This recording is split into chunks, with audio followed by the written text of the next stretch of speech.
Class है। Good morning students. आज हम लोग डिस्कस कर रहे हैं ऑनलाइन टेस्ट नंबर 13 जो 15 जुलाई को हुआ है। तो ये 15 जुलाई के टेस्ट का पहला क्वेश्चन हम शुरू करते हैं 136 से। क्वेश्चन नंबर 136,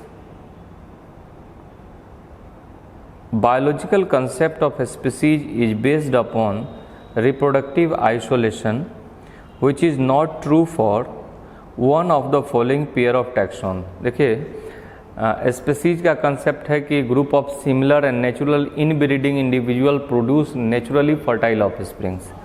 लेकिन इसमें जो रफेनो ब्रासिका है, ये रफेनो ब्रासिका कार्पीचेंको ने डेवलप किया था। ये रफेनस सटाइवम और ब्रासिका ओलेरेसिया। रफेनस सटाइवम मतलब हो गया मूली और ब्रासिका ओलेरेसिया मतलब हो गया कैबेज। एक्चुअली इनका मानना था कि इन्होंने ये सोचा था कि अगर दोनों मूली का जो है हम लोग रूट खाते हैं और कैबेज का शूट खाते हैं, तो अगर दोनों में बेस क्रोमोसोम सेम है तो दोनों को अगर क्रॉस कराते हैं और एक ऐसा ब्रीड मिल जाए, ऐसा वैरायटी मिल जाए जिसका रूट हो जाए मूली का और शूट हो जाए बंद गोभी का, तो पूरा प्लांट एडिबल होगा। और इस वजह से इन्होंने कराया रफेनो ब्रासिका यानी रेडिस और रफेना सटाइवम यानी रेडिस और ब्रासिका ओलेरेसिया यानी कैबेज के बीच। उससे जो डेवलप हुआ वो स्टेराइल ब्रीड निकला, इनके मनोनुकूल नहीं निकला, और उसी को कहते हैं रफेनो ब्रासिका। तो ये देखिए दो डिफरेंट स्पीसीज के बीच का क्रॉस है। उसी तरह ट्राइटिकेल है, ये ट्राइटिकम ड्यूरम जो ड्यूरम व्हीट है उसके और स्केल सीरियल राई के बीच का क्रॉस है। तो इसमें रिप्रोडक्टिव आइसोलेशन के मामले में ये रफेनो ब्रासिका और ट्राइटिकेल इसका एग्जाम्पल नहीं है, तो इसका आंसर हो गया C. Question number 137, according to वोज का समझिए, ये कार्ल वोज थे जिन्होंने 6 किंगडम क्लासिफिकेशन को में जितने इंडिविजुअल्स हैं उनको 3 डोमेन में बांट दिया। ये कार्ल वोज ने ऑर्गेनिजम्स को जो 6 किंगडम में क्लासिफिकेशन में है उसे 3 डोमेन में बांट दिया। एक डोमेन है आर्किया, जिसमें आर्की बैक्टीरिया वगैरह को रखा, दूसरा बैक्टीरिया, और तीसरा यूकैरिया मतलब में यूकैरियोट सारे हो गए, प्लांट्स, एनिमल्स, फंजाई सारे। तो ये 3 डोमेन है, आर्किया, बैक्टीरिया एंड यूकैरिया। इनके 3 डोमेन में क्लासीफाई करने का जो सबसे मेन की कैरेक्टर था वो 16S RRNA था, और इसको कहते हैं हम लोग कीमोटैक्सोनॉमी यानी केमिकल कंपोजिशन के बेसिस पर। तो इस हिसाब से इसका आंसर आ जाता है B. 138, in case of snake bite the injection given to patient contains antitoxin against snake venom. वो एंटी वेनम होता है और ये आर्टिफिशियली सिंथेसाइज्ड है, जो सांप के जहर से ही बनाया जाता है। तो इसको जब हम सांप काटने पर देंगे तो ये आर्टिफिशियली इंट्रोड्यूस किए हैं, इसलिए इसको आर्टिफिशियल कहेंगे। और बाहर से किए हैं तो ये डायरेक्ट ये एंटी वेनम है, बाहर से डाले हैं तो ये पैसिव हो गया। और ये हमारे बाई बर्थ पैदा नहीं है, ड्यूरिंग लाइफ टाइम जब ज़रूरत पड़ती है तब ये डेवलप कराते हैं इम्यूनिटी। सो ये हो गया totally artificial acquired passive immunity. 139, ये क्वेश्चन नंबर 139 है। Northern blood test is used for, ये आरएनए एनालिसिस के लिए किया जाता है। 140, improved variety of sugar cane with short duration in life cycle developed by, ये जो शुगर केन की वेराइटी ऐसे शॉर्ट लाइफ वाला डेवलप किया गया है, इस तरीके को कहते हैं सोमैटोक्लोनल वेरिएशंस।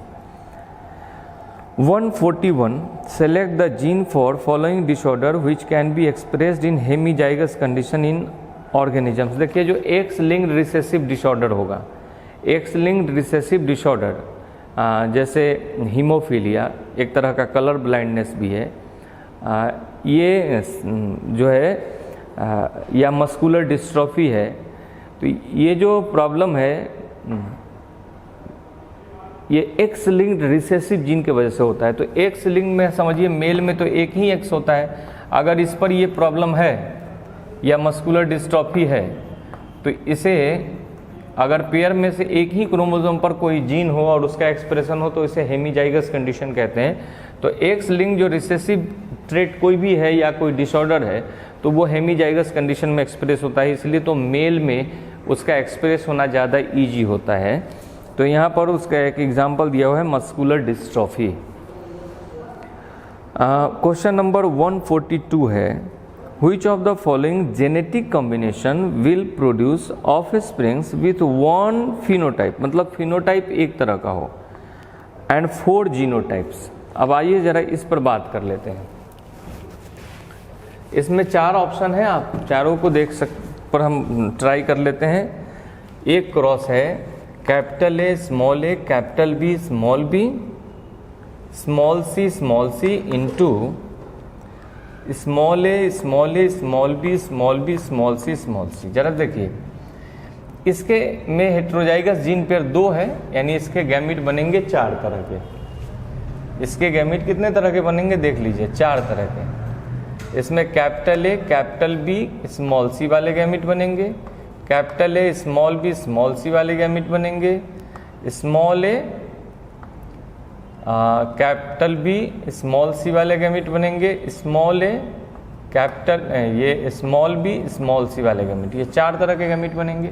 और इसके सारे गैमीट एक तरह के बनेंगे, यानी small A small B small C.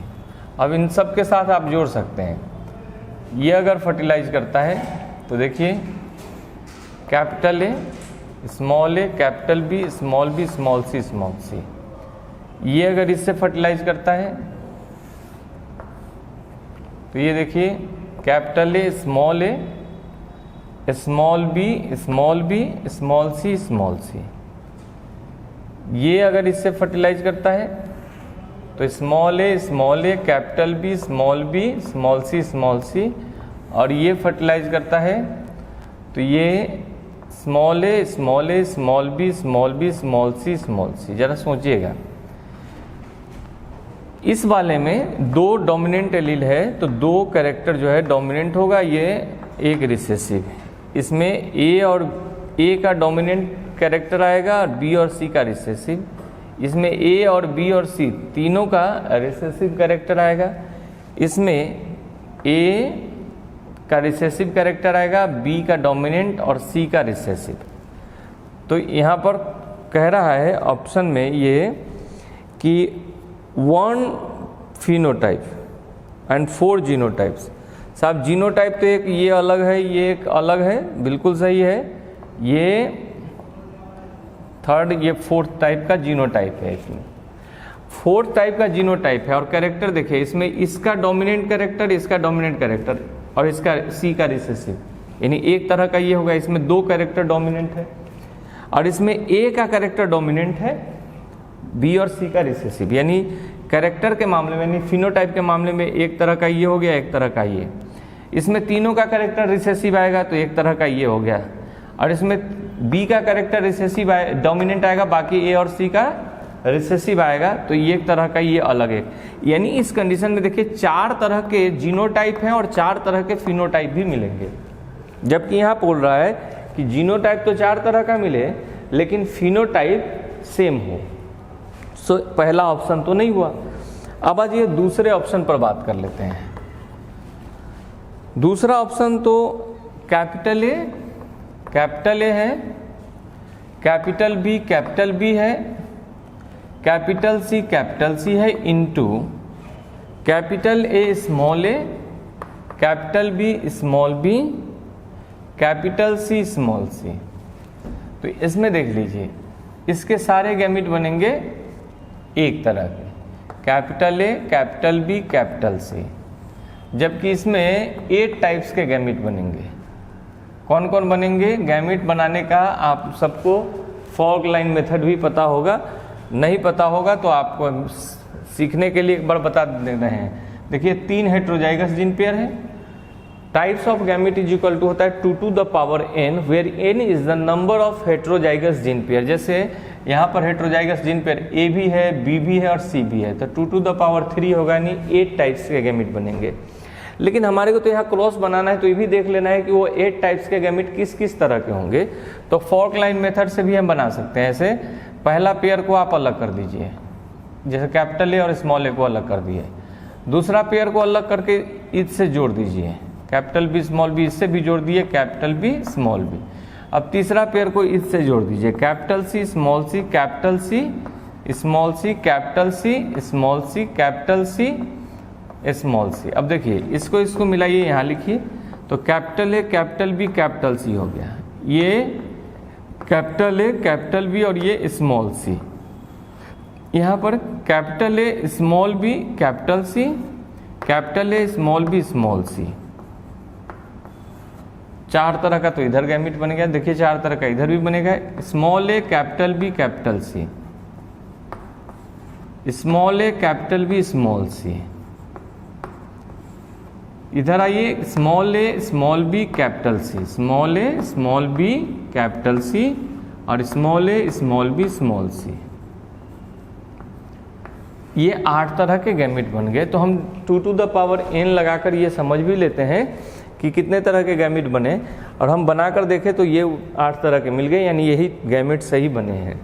अब हम इसको क्रॉस कराकर देख लेते हैं। एक तरफ इसका गैमेट लिख दीजिए और एक तरफ इसका लिख दीजिए, ये 8 तरह के गैमेट हैं।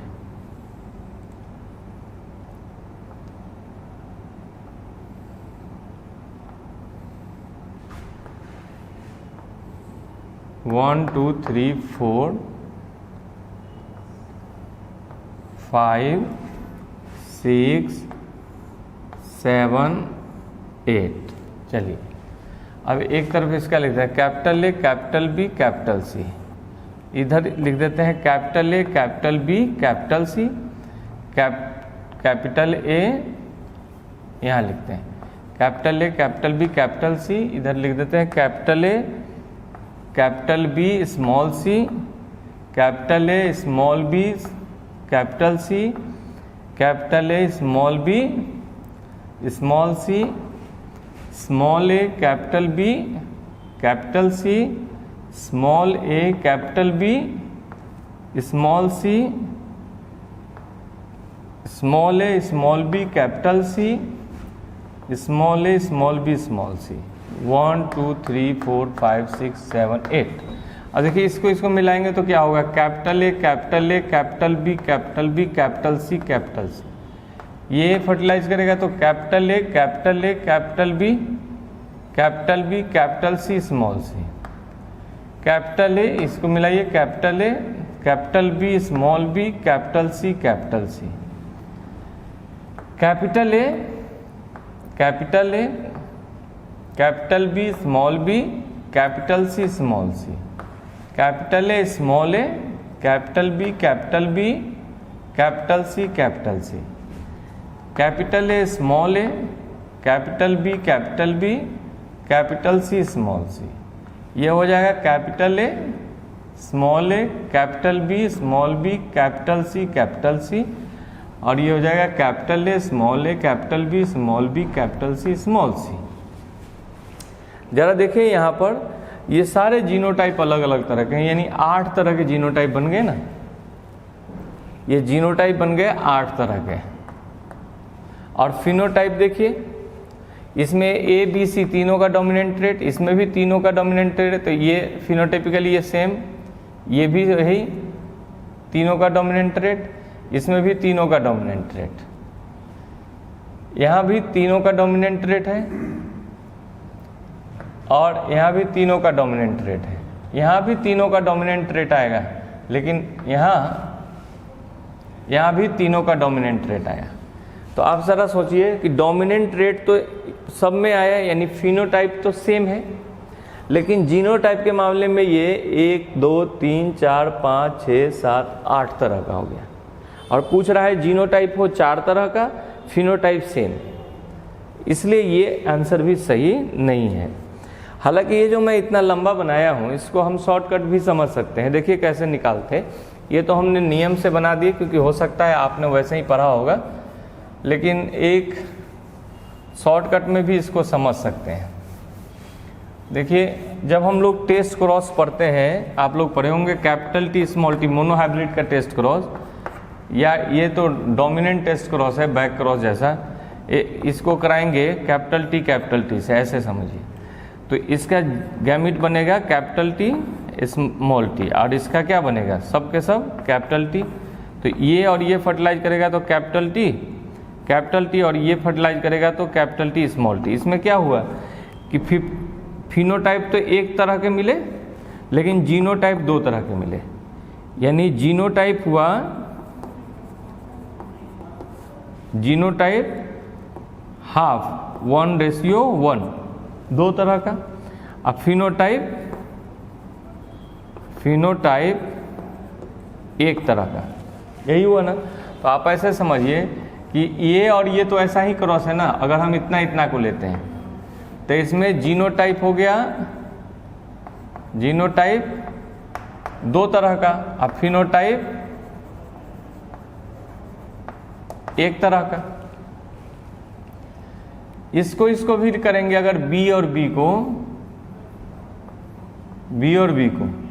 तो इसमें भी जीनोटाइप दो तरह का, अब फिनोटाइप एक तरह का। इसी तरह अगर सी और सी को देखेंगे तो भी क्या होगा, जीनोटाइप दो तरह का और फिनोटाइप एक तरह का।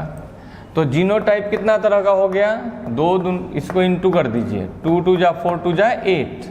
आइए फिनोटाइप कितना तरह का हुआ, 1 1 जा 1, इसको गुना कर दीजिए एक तरफ।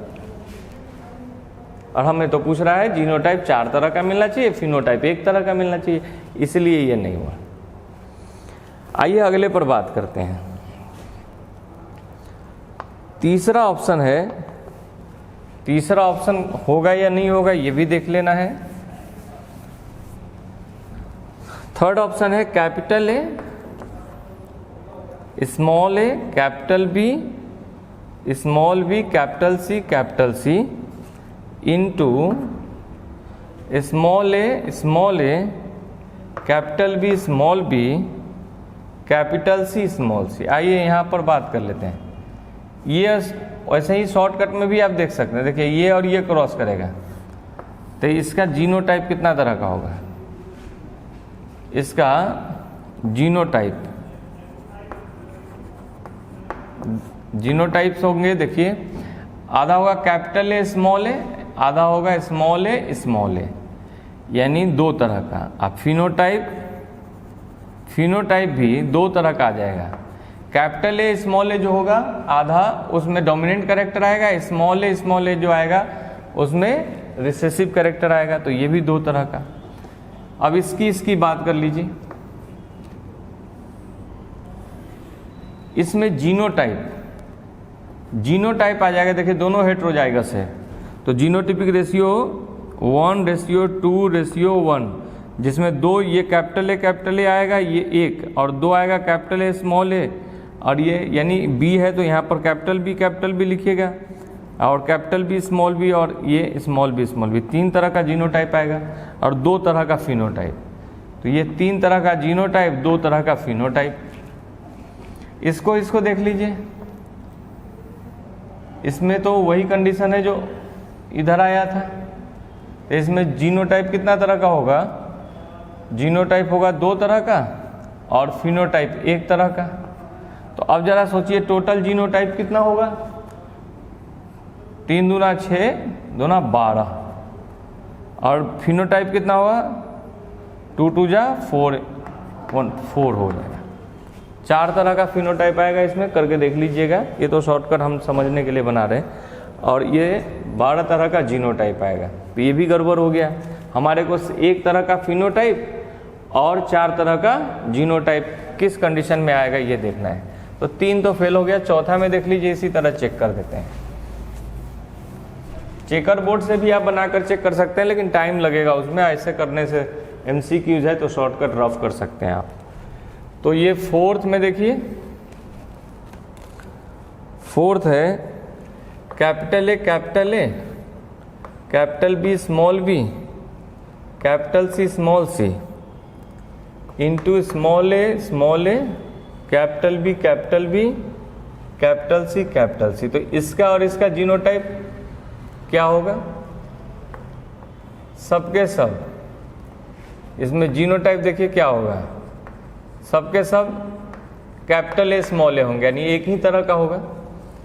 और फिनोटाइप भी सबके सब डोमिनेंट होंगे, सबके सब हेट्रोजाइगस डोमिनेंट होंगे। इस वाले में देखिए इसका और इसके दोनों का जीनोटाइप जरा समझिए तो कितना होगा जीनोटाइप। ये कंडीशन कौन है? ये है कैपिटल बी स्मॉल बी, यानी यही समझ लीजिए ना कि कैपिटल ए और कैपिटल ए स्मॉल ए की जगह है यहाँ कैपिटल बी स्मॉल बी या कैपिटल बी। कंडीशन तो वही होगा। जीनोटाइप आएगा इसमें दो तरह का, फिनोटाइप सब एक ही तरह का आएगा, सारे के सारे डोमिनेंट। इस वाले में आइए, इस वाले में देखिए फिर वही हाल है, जीनोटाइप आएगा दो तरह का, कैपिटल सी और कैपिटल सी स्मॉल सी, दो तरह का। फिनोटाइप सब में डोमिनेंट आएगा। तो टोटल जीनोटाइप क्या हुआ? 2 2 जा 4 1 जा 4। ये 1 × 1 × 1 सेम टाइप का, यानी इसमें क्या हुआ? 4 तरह का जीनोटाइप आया, एक तरह का फिनोटाइप आया। ऐसा ही तो पूछ रहा है कि इसमें से किस क्रॉस में ऐसा होगा। तो आंसर हो गया D. Question number 143, RNA polymerase type enzyme is involved in autocatalytic behavior of DNA in which one of the following steps? तो ये देखिए इस स्टेप को इनिशिएशन प्रोसेस कहते हैं। 144 select incorrect with respect to lac operon. Lac operon मतलब lactose operon, समझ लीजिए। लैकोपेरॉन एक कैटाबोलिक पाथवे है जिसमें आप पढ़े होंगे कि लैक्टोज जब मीडियम में मौजूद होता है तब ये ओपेरॉन ऑपरेट होता है और लैक्टोज को तोड़ता है ग्लूकोज प्लस गैलेक्टोज में by producing 3 types of catalytic enzymes, beta glycosidase, thiogalactoside permease और थायोगैलेक्टोज ट्रांसएसिटाइलेज और गैलेक्टोज परमिएज। तो ये 3 तरह के एंजाइम प्रोड्यूस करता है जब लैक्टोज मीडियम में होता है और उसको लैक्टोज को तोड़ देता है ग्लूकोज और गैलेक्टोज में तोड़ देता है, इसलिए इसको कैटाबोलिक पाथवे कहते हैं। इसी तरह एक एनाबोलिक पाथवे का एग्जांपल भी आपने पढ़ा होगा, वो ट्रिप्टोफैनोपेरॉन। तो यहाँ पर कह रहा है कि select incorrect with respect to lac operon. Inhibitory gene I is constitutive gene, ठीक है। RNA polymerase is normally in blocked state, control anabolic, मैंने पहले ही बोल दिया है कि ये कैटाबोलिक पाथवे, क्योंकि इसमें लैक्टोज का ब्रेक डाउन हो रहा है, जो इसका इंड्यूसर है वही ब्रेक कर रहा है। तो सी इसमें गलत हो गया क्योंकि ये बोल रहा है एनाबोलिक है, जबकि ये फिनोमेना क्या है? कैटाबोलिक पाथवे है। 145 during life cycle of Fasciola hepatica infects इस इंटरमीडिएट होस्ट। इंटरमीडिएट होस्ट में जो ये इन्फेक्ट करता है तो वो पहला लार्वल स्टेज होता है जिसको कहते हैं मीरासीडियम, फिर मीरासीडियम से उसी में रेडिया बनता है, फिर सर्केरिया बनता है एंड देन मेटा सर्केरिया बनता है। वो मेटा सर्केरिया जो है वो प्राइमरी होस्ट को इन्फेक्ट करता है और इसका प्राइमरी होस्ट सीप है। तो कह रहा है कि इंटरमीडिएट होस्ट और प्राइमरी होस्ट को कौन करता है? तो इंटरमीडिएट होस्ट को किया मीरासीडियम और प्राइमरी होस्ट को किया Meta cercaria. 146 which of the following incorrect match about the pathogen and disease caused. देखिए ये एडीज से डेंगू फीवर कर रहा है, डेंगू फीवर वायरल है, ये तो मच्छर है, ये वेक्टर है, पैथोजेन थोड़ी है ये। 147 which of the following is not matching pair of the kind of excretory organ and an animal, यानी एनिमल दिया हुआ है और उसका एक्सक्रीटरी ऑर्गन दिया हुआ है, कहा जा रहा है कौन सही मैचिंग नहीं है। ऑर्गन ऑफ बोजेनस जिसको केबर ऑर्गन कहते हैं, ये मोलस्का का एक्सक्रीटरी ऑर्गन है और उसके सामने भी पाइला दिया हुआ है जो कि मोलस्का है, एपल्सेनेल, तो ये तो सही हो गया। प्रोटोनेफ्रिडिया एम्फियोक्सस ये भी सही है। ग्रीन ग्लैंड्स, प्रॉन, ये प्रॉन में ग्रीन ग्लैंड्स होता है, एंटीनरी ग्लैंड जिसको कहते हैं, ये भी सही है, क्रस्टेशियन का ये में होता है ये। फ्लेम सेल एस्कैरिस, देखिए फ्लेम सेल्स ये टेपवर्म में होता है, टेनिया सोलियम यानी प्लेटीहेलमिन्थिस में, और एस्कैरिस जो है एस्केहेलमिन्थिस का मेंबर है। एस्केहेलमिन्थिस में रेनेट सेल होता है, सो यही गलत है। Question number 148, give below are 4 matchings of an animal and its kind of respiratory organ given below the 4 matching of an animal and its kind of respiratory organ। Animal दिया हुआ और उसका respiratory organ दिया हुआ है, अब उसमें से करेक्ट बताना है। स्कॉर्पियन, स्कॉर्पियन में बुक लंग्स, बिच्छू में बुक लंग्स होता है। साहब ये बात सही है, बिच्छू का रेस्पिरेटरी ऑर्गन बुक लंग्स है और बुक लंग्स से रेस्पिरेशन को ब्रांचियल रेस्पिरेशन कहते हैं। बी में कह रहा है नेरिस, नेरिस में पारापोडिया है, बिल्कुल सही बात है। हर्डमेनिया, हर्डमेनिया में कह रहा है गिल्स, ये मेरे विचार से सही नहीं है, इसमें जनरल बॉडी सरफेस से रेस्पिरेशन होता है। पाइला, पल्मोनरी शैक, ये भी सही है, तो इसमें सही कौन हो गया? सही हो गया ए, बी एंड डी।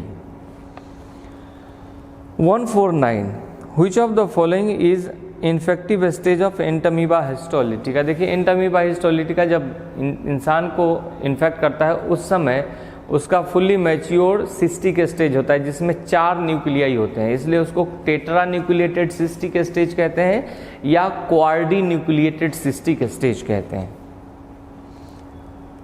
तो ये मैच्योर क्वार्डी न्यूक्लिएटेड सिस्टिक स्टेज है। Question number 150, Which type of joints is present between the radius and ulna bone below the elbow? ये साहब, ये एल्बो के नीचे जो रेडियस और अल्ना जुड़ा हुआ है इसके आपस का जॉइंट क्या है? ये पाइवोट जॉइंट कहलाता है, इसे कहते हैं पाइवोट जॉइंट, जिसमें एक बोन का कोनिकल या सेल जो है ना एलिवेशन होता है और दूसरे में सेलो डिप्रेशन होता है, उसमें लॉज्ड होता है। 151 में आइए, Which of the following hormone would be released in response to increase in blood flow to the atria of heart? देखिए ये न्यूली डिस्कवर्ड हार्मोन है जिसको ANF कहते हैं, एट्रियल नेट्रियूरेटिक फैक्टर कहते हैं। ये हार्ट के मसल से सेक्रेट होता है। 152, avian pneumonia is also called as, avian pneumonia को न्यूकास्टल्स डिजीज कहते हैं। आइए बात करते हैं question number 153, Which one of the following statement is incorrect? गलत ढूंढना है हमारे को। पहला कह रहा है the medullary zone of kidney is divided into a few conical masses called medullary pyramids projecting into the calyces. तो ये तो सही बात कह रहा है, medullary zone of kidney is divided into conical, जिसको मेडुलरी पिरामिड्स कहते हैं, और वो माइनर कैलिसेस में से जुड़ा रहता है रेनल पैपिली के थ्रू। फिर माइनर कैलिसेस फ्यूज होकर मेजर कैलिस बनाते हैं और सर मेजर कैलिसेस फ्यूज होकर एक कॉमन कैव चैम्बर बनाती है किडनी में जिसको पेल्विस कहते हैं, जो यूरेटर से खुलती है। तो ये तो सही है।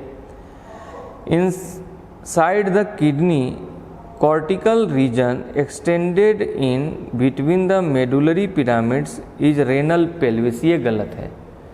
मेडुलरी पिरामिड्स देखिए ये कॉर्टिकल रीजन है, मैं रफ डायग्राम बता देता हूँ।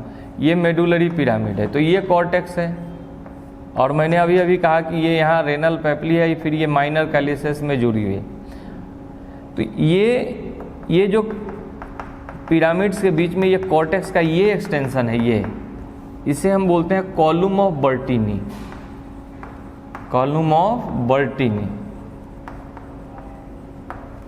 यहाँ तो माइनर कैलिस मेजर कैलिस से मिलता है, मेजर कैलिस सब कंबाइन होता है तब ये कॉमन कैविटी बन जाती है, जिसको हम बोल रहे थे कि इसको बोलते हैं पेल्विस, और ये पेल्विस यूरेटर के थ्रू खुलता है। तो साहब यहाँ पर इसको ये पेल्विस कह दे रहा है बी वाले स्टेटमेंट में, तो यही गलत है और गलत ही पूछ रहा है। सो इसका आंसर बी हो गया। 154 में आइए, 154 कह रहा है select the correct order of events occurring in blood clotting. Blood clotting में जो जो इवेंट्स होते हैं, पहले देखिए पहला इवेंट में जो इंजर्ड प्लेटलेट है उससे प्लेटलेट फैक्टर 3 रिलीज होता है जो फॉस्फोलिपिड है, और दूसरे इंजर्ड सेल से थ्रोम्बोप्लास्टिन रिलीज होते हैं, और ये दोनों मिलते हैं कैल्शियम आयन से तो बनता है प्रोथ्रोम्बिनेज। प्रोथ्रोम्बिनेज हिपेरिन से रिएक्ट होकर इनएक्टिव हो जाता है और हिपेरिन को भी इनएक्टिव कर देता है। जब ये इनएक्टिव हो जाता है तो इसको थ्रोम्बिन कहते हैं, जो फर्दर कैल्शियम आयन से कंबाइन होकर जब ये प्रोथ्रोम्बिन फॉर्म में आ जाता है इनएक्टिव फॉर्म में, और प्रोथ्रोम्बिन फिर कैल्शियम आयन से कंबाइन होकर एक्टिव थ्रोम्बिन में कन्वर्ट हो जाता है। एक्टिव थ्रोम्बिन जो है वो फाइब्रिनोजेन पर वर्क करता है और उसको इनसॉल्युबल फॉर्म फाइब्रिन में बदल देता है, और फाइब्रिन का बनना ही ब्लड का कोएगुलेशन है। तो यहाँ पर क्या कह रहा है कि फर्स्ट थ्रोम्बोप्लास्टिन फॉर्मेशन हो जाएगा, देन इसमें हो जाएगा conversion of prothrombin to thrombin, then हो जाएगा फॉर्मेशन ऑफ फाइब्रिन, और फिर हो गया ब्लड क्लॉट, क्योंकि फाइब्रिन बन जाएगा तो फाइब्रिन का नेटवर्क बन जाएगा और फिर उसमें ब्लड सेल्स फंस जाएंगे और ब्लड क्लॉट हो जाएगा। 155 what would happen to cells lacking telomerase enzyme activity. देखिए टेलोमेरेज एंजाइम एक्टिविटी अगर रुक जाए तो सेल जो है ना वो डैमेज होना शुरू हो जाएगा, यानी सेल में एक्टिविटी स्लो डाउन होने लगेगी और लास्टली सेल का डेथ हो जाएगा। तो इसमें ऑप्शन डी में दिया हुआ है the cell will show senescence and eventual death. 156 amniotic eggs evolve as to means to. Amniotic eggs यानी उस एग में अगर फीटस एम्ब्रियो डेवलप कर रहा है तो एम्ब्रियो के ऊपर से एमनियोटिक मेम्ब्रेन डेवलप हो जाता है। जो एमनियोटिक मेम्ब्रेन है उसमें, और ये रेप्टाइल्स होते हैं, रेप्टाइल से शुरू हुआ, रेप्टाइल सेबीज और मेमेलिया में ये एमनियोट्स हैं। तो एमनियोटिक मेम्ब्रेन जो बनता है उसके एम्ब्रियो और एमनियोटिक मेम्ब्रेन के बीच में फ्लूइड भरा होता है, एमनियोटिक फ्लूइड, जो एक्सटर्नल शॉक से एम्ब्रियो को प्रोटेक्ट करता है। यहाँ पर क्या कह रहा है कि amniotic eggs evolve as a means to, तो हम कहेंगे prevents the embryo from desiccation. हाँ, डेसिकेशन से भी सुरक्षा देगा, एक्सटर्नल शॉक से, डेसिकेशन से ये प्रोटेक्ट करता है एमनियोटिक फ्लूइड जो एमनियोटिक कैविटी में भरा है, और एमनियोटिक कैविटी वो है जो एमनियोटिक मेम्ब्रेन से सराउंडेड है। 157 how many of the following is और आर मैचिंग्स। इसमें से कितने ऐसे हैं जो मैचिंग हैं, ये पूछ रहा है आपसे। तो IgA में 2 पाराटोप, पाराटोप कहते हैं हम लोग, पाराटोप कहते हैं एंटीबॉडी में वो जगह जो एंटीजेन के पर्टिकुलर साइट से बाइंड होता है। एंटीजेन का वो पर्टिकुलर साइट इपीटोप्स कहलाता है। तो paratope of antibodies is bind to epitopes of antigens to form antigen antibody complex, और तब ये दोनों के बीच एग्लूटिनेशन होता है या लाइसिस होती है। सो ज़्यादातर में तो 2 होते हैं, लेकिन ये अप टू 10 पाराटोप्स होते हैं एक एंटीबॉडी में। अब यहाँ पर कह रहा है कि IgA इसमें 2 पाराटोप्स हैं, ठीक है। IgG इसमें 2 पाराटोप्स हैं, ये भी ठीक है। IgM 10 पाराटोप्स है। IgE ये गलत है, 2 पाराटोप लिखा हुआ है। फिर IgA में 4 लिखा हुआ है, IgD में 10 लिखा हुआ, वो गलत है। यानी इसमें 3 सही है।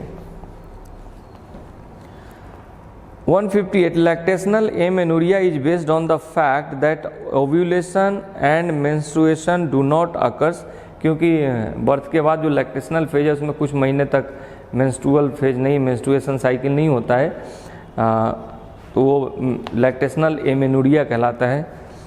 Do not occur during the phase intense lactation from parturition, this is due to high level of, अब ये हाई लेवल होता है उस समय प्रोलैक्टिन का, इसके वजह से, क्योंकि वो प्रोलैक्टिन मिल्क प्रोडक्शन कराने वाली हार्मोन है।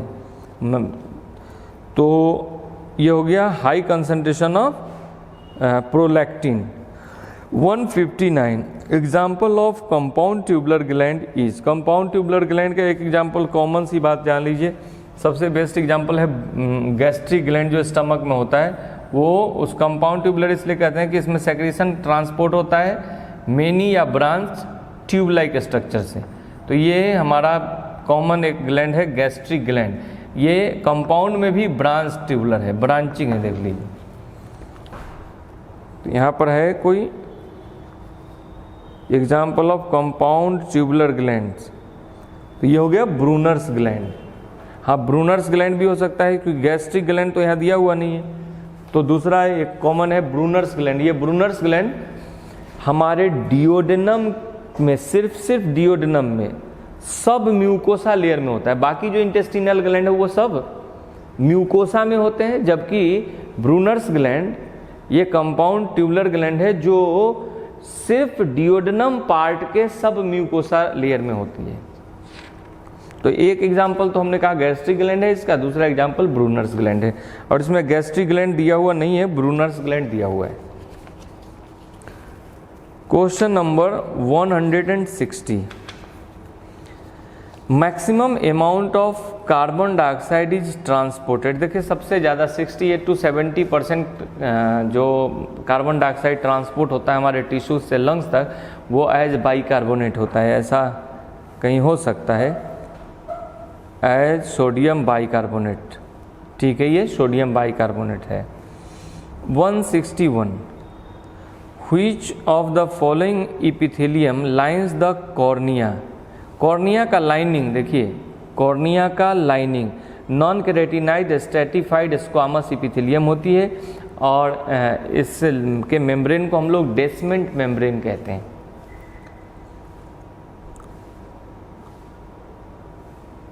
(162) choose the correct statement from given ones. The acceptance or rejection of a kidney transplant depend on a specific passive immunity। Passive immunity देख लीजिए, पैसिव इम्यूनिटी वो होता है जो हम बाहर से एंटीबॉडीज लेकर लेते हैं, जबकि यहाँ पर तो इम्यूनो सप्रेसेंट चलाया जाता है, बॉडी के स्वयं के इम्यूनिटी को और कमज़ोर किया जाता है।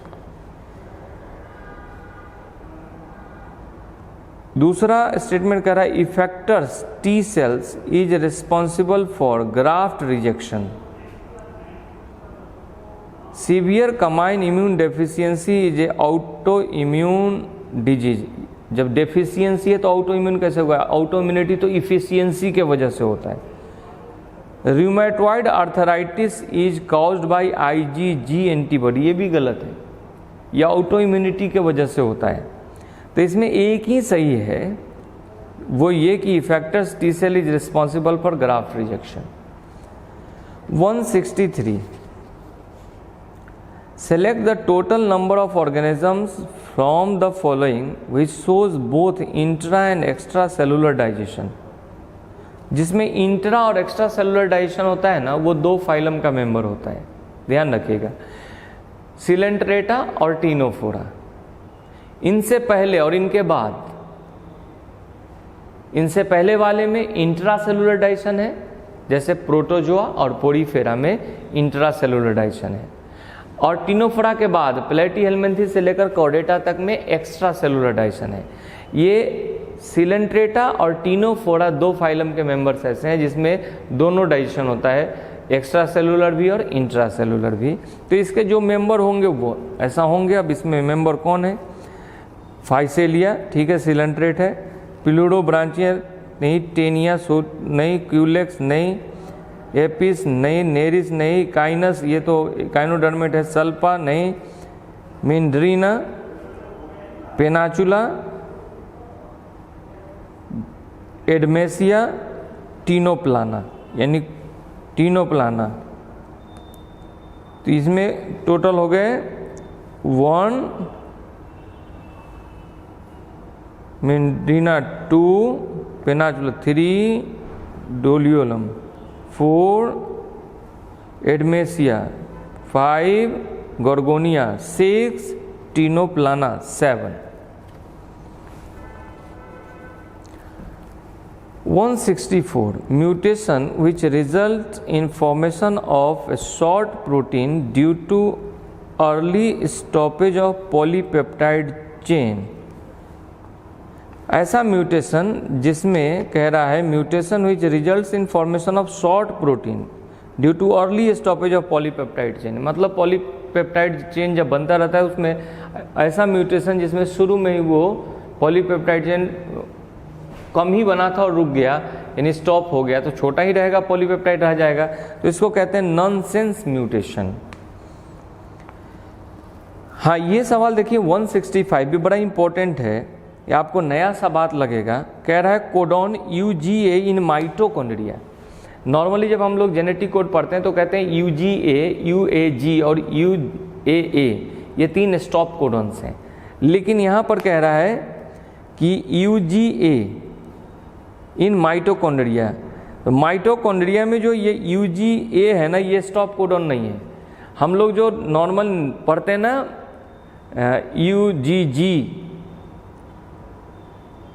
UGG पढ़ते हैं ना, ये RG9 का कोडॉन, वहाँ स्टॉप कोडॉन होता है माइटोकॉन्ड्रिया में, जबकि ये UGA जो जनरली न्यूक्लियस के अंदर स्टॉप कोडॉन है, ये ट्रिप्टोफैन को रिकॉग्नाइज करता है इन माइटोकॉन्ड्रिया। और जिस कोडॉन को हम लोग RG9 का कोडॉन पढ़ते हैं ना जनरली, वो स्टॉप कोडॉन्स होते हैं, 2 कोडॉन्स हैं वो।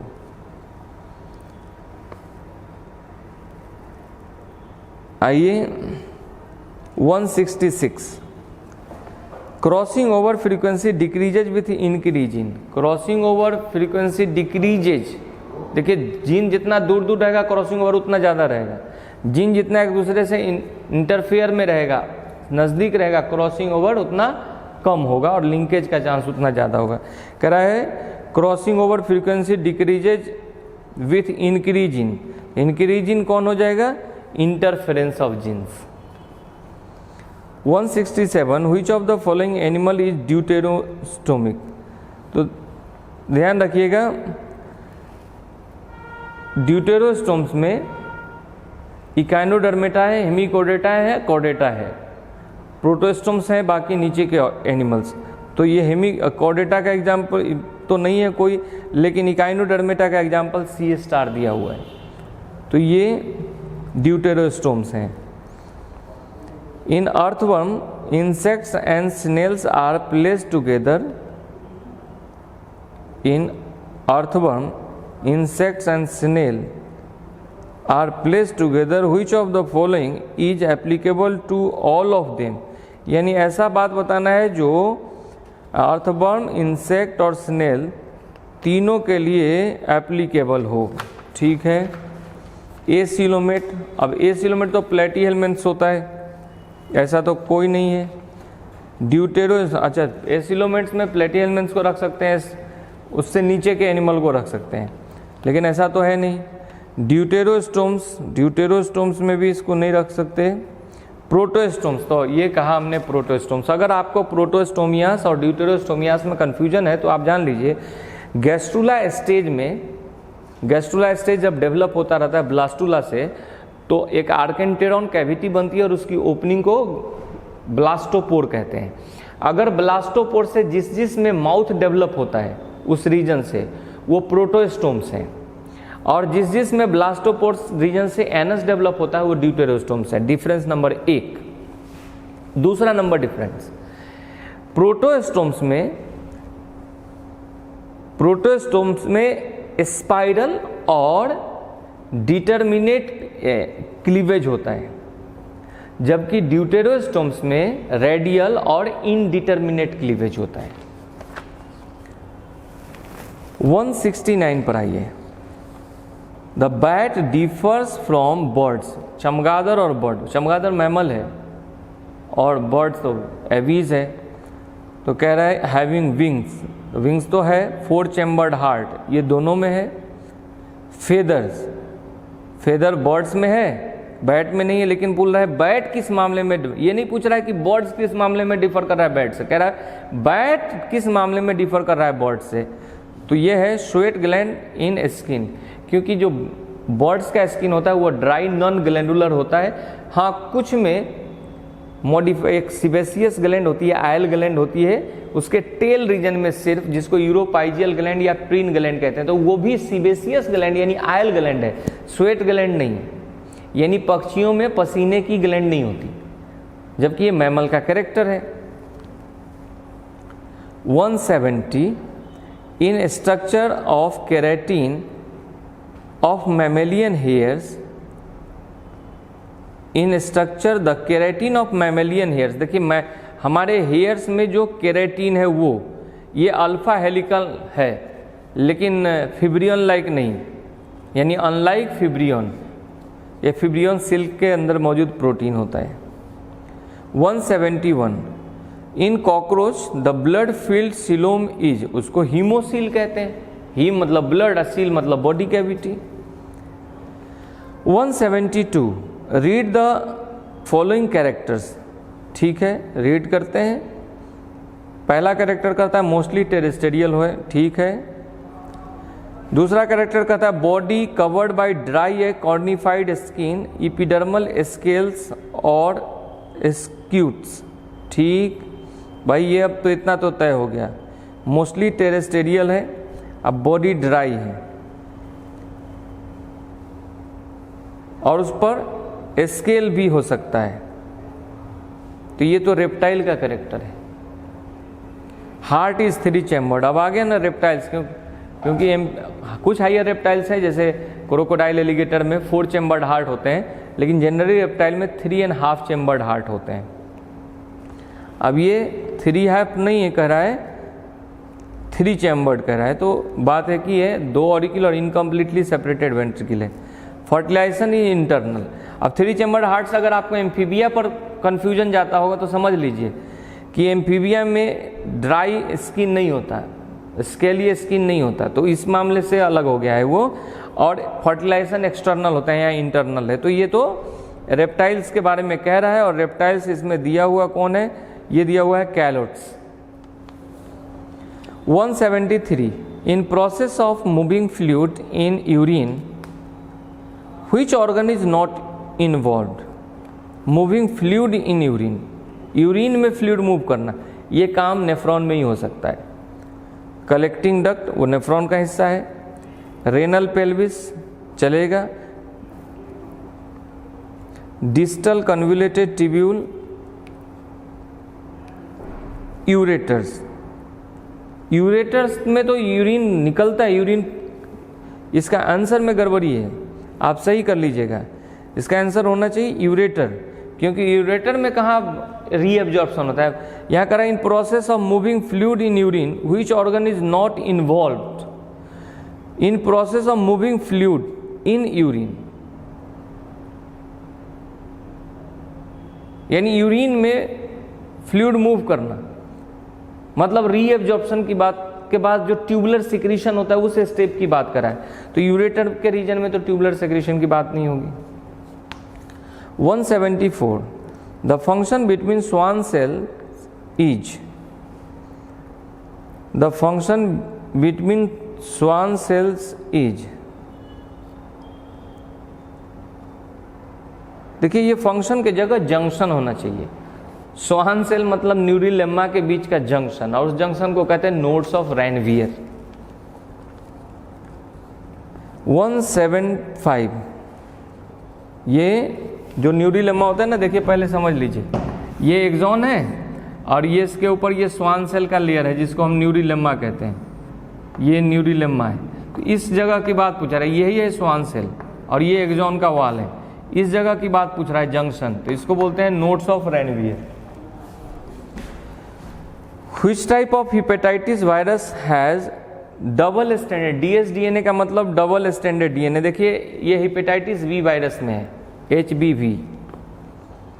176 choose incorrect statement with respect to taxa term given by H.J. Lyon for plants. बिल्कुल, एडोल्फ मेयर ने दिया था एनिमल के लिए और H.J. लायन ने दिया था प्लांट्स में। It is abstract term and represent rank in hierarchy. देखिए साहब, अलग अलग रैंक होते हैं, इससे एक ही रैंक टेक्सा नहीं होता, उसमें सभी लेवल होते हैं। सो ये स्टेटमेंट सही नहीं है। 177 descendant of a common ancestor which have monophyletic origin is descendant of common ancestor which have monophyletic. Monophyletic मतलब एक एंसेस्टर वाला, तो ये इसमें दिया हुआ है, यह है clade. 178 find odd one out of 4 taxonomic keys. अच्छा, 4 टैक्सोनॉमिक कीज दिया हुआ और उसके बारे में और हमें समझना है। स्टेटमेंट इन की इज कॉल्ड लीड। बिल्कुल सही बात है। देखिए, key is another taxonomic aids used for identification of organisms, और हर की कैरेक्टर के दो कम से कम एटलीस्ट 2 कंट्रास्टिंग फॉर्म होते हैं जिसको कॉपलेट कहते हैं, और उस कंट्रास्टिंग में से कोई एक फॉर्म होता है जो किसी ऑर्गेनिज्म की पहचान करा देता है, जिसे लीड कहा जाता है। हालांकि की आप क्या किसे कंसीडर करेंगे, ये आपके एनालिसिस पर, इसलिए कहते हैं हम लोग कि की जो है वो एनालिटिकल नेचर होता है। तो ये स्टेटमेंट इन की इज कॉल्ड एज लीड, बिल्कुल सही बात है। जनरली एनालिटिकल इन नेचर, ये भी सही बात है। Separate taxonomic keys are not needed for each taxonomic category. ऐसा कैसे हो जाएगा? आप, मैंने जब एनालिसिस की बात कर रहे हैं तो आप किसी और अलग अलग को पहचानने के लिए अलग अलग की कंसीडर कर सकते हैं। तो ये ऑड है। कंसेप्ट ऑफ की वाज डेवलप्ड बाय जॉन रे, ये सही है। फिर कह रहा है व्हिच 179 में which of the following is odd with respect to segmentation. Segmentation के रिस्पेक्ट में अर्थवन में है, कॉकरोच में है, स्टारफिश में नहीं है। प्रॉन आर्थ्रोपोड है, उसमें है। 180 and last which of the following cnidarians belong to class Hydrozoa.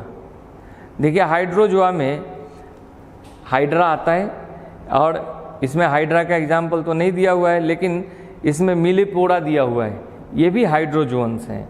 यानी हाइड्रोजोआ क्लास, एक क्लास है फाइलम सिलेंट्रेटा का। फाइलम सिलेंट्रेटा में 3 क्लास पढ़ते हैं हम, हाइड्रोजोआ, एंथोजोआ, ये पढ़े होंगे, और स्काइफोजोआ। तो ये थी आपकी क्वेश्चन की जानकारी जो 15 जुलाई को हुई है। स्टूडेंट प्लीज़, अगर इसमें कोई आपको कोई पर्टिकुलर क्वेश्चन में और डाउट है, हमारे पास समय की समस्या होती है तो हम नहीं समझ पाते कि आपको पर्टिकुलर किस क्वेश्चन में डाउट है, क्योंकि मुझे इतना तो पता है कि आपको सारे क्वेश्चन हमने जो डिस्कस किए, तो किसी को भी सारे क्वेश्चन में प्रॉब्लम नहीं होगा, किसी को पर्टिकुलर क्वेश्चन में प्रॉब्लम होगा। चूँकि इस वक्त आप हमारे सामने नहीं हैं तो मुझे ये अंदाज़ा नहीं लग पाता है, इसीलिए आपसे रिक्वेस्ट है कि जिस क्वेश्चन में आपको डाउट है और वो अगर यहाँ से इतना से समझ ना आया हो या उसमें किसी तरह का कन्फ्यूजन रह गया हो, तो आप जो ये वीडियो देख रहे हैं इसके साथ क्वेरीज दी हुई है, आप उसमें वो क्वेश्चन डाल दें, हम उसका डिटेल एक्सप्लेनेशन आप तक जरूर भेज देंगे। Thank you.